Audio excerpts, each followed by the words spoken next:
Realizmi socialist është një nënrymë e stilit realist në art që kishte për qëllim të përhapte doktrinën socialiste dhe komuniste, duke ndikuar në ndërgjegjen e qytetarëve dhe pikpamjet e tyre mbi jetën.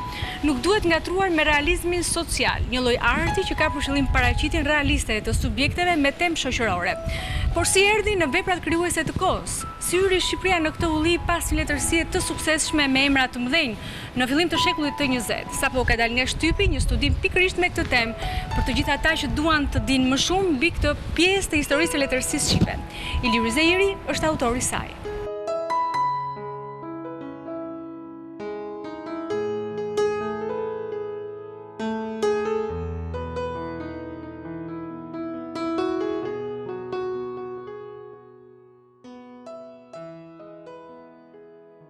Ilir, pas një rrymë të suksesshme në letërsinë shqipe të fillim shekullit të 20, vitet 20, 30, 40 njohën emrat mëdhenj të letërsisë shqipe, tashmë letërsia shqipe ju desh të ndronte ka. Si u përshtat ajo?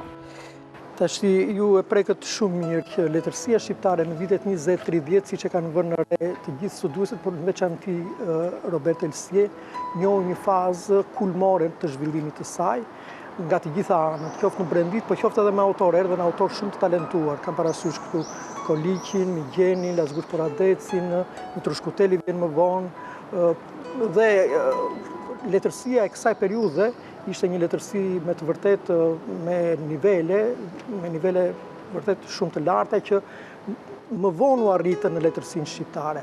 Pas luftës ne u rreshtuam me fitimtarët. Dhe kjo ndjenjë pra e fitores, ndjenja e madhe e fitores, ndjenja e sublime e fitores, dhe mos harrojmë që ishte treqereku i botës, gati ishte komunist. Fitimtarët, ata që erdhën nga malet, zgjodhen që të ishin ose të instalonin në Shqipëri diktaturën ata thoshin do instalojmë një sistem shoqëror të lirë, pa klasa, pa shfrytëzim, dhe ëndra në fakt socialiste ishte shumë sublime në atë kohë. Mirë po që të ndërtoj kjo ëndër, ajo kishte nevojë për një tekst, kishte nevojë për bindje.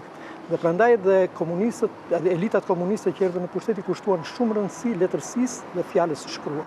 Megjithatë, ata që erdhën nuk është se e nënvlerësuan letërsinë e fillim shekullit të 20, përkundrazi e vlerësuan traditën. Ëndra e tyre ishte që të ndërtohej një botë e re, pa klasa, pa shfrytëzim, një botë e barabartë për të gjithë me emrin socializëm.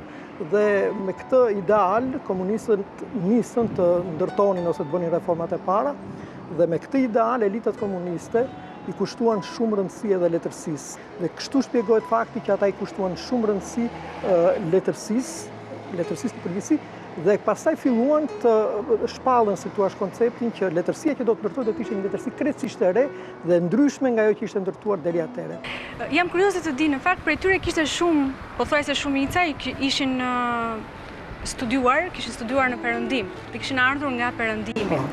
Si u adaptuan këta me këtë lloj forme të re të realizmit socialist në letërsi dhe art? Tashti, gjithmonë kur studiojmë një periudhë historike, letrare të themi kështu, duhet vendosemi në kontekstin e kohës. Nëse do të kthehemi prapa në kohë, pra jemi në mos gaboj në gjysmën e parë të shekullit të 20, jemi në kohën kur pushtetet fashiste dhe naziste po e realizonin politikën e tyre jo me propagandë, por me armë, kur numëroheshin miliona viktime.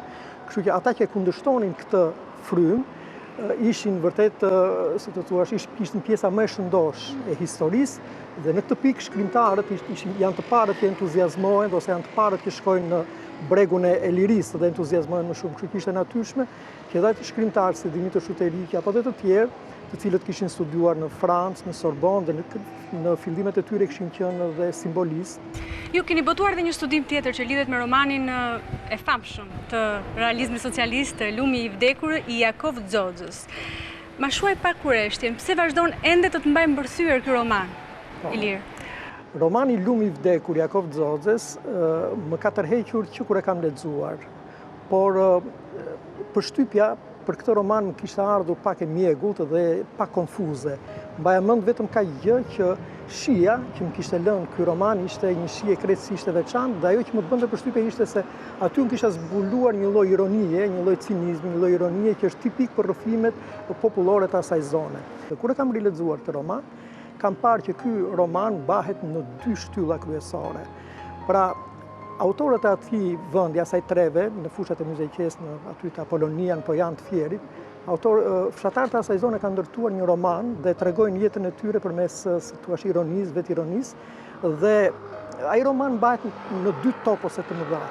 Toposet mbi të cilat ngrihet ky roman janë erosi dhe vdekja. Dhe e përliq ky roman ekzistencën e erosit në letërsinë shqipe? Sa eros ka në këtë roman? Në këtë roman, gjithë rrëfimi, ose gjithë anekdotat, paravolit, gjithë humori, ndërtohet rreth seksit dhe rreth dashurisë dhe rreth vdekjes. Në fund fare, romani mbyllet me një thënie lapidare që i bën njëra halla e Pilos, i thot Pilos Shpiragu që është heroi. Ti Pilo thot vetëm për gradit vritesh, këtu mbyllet romani.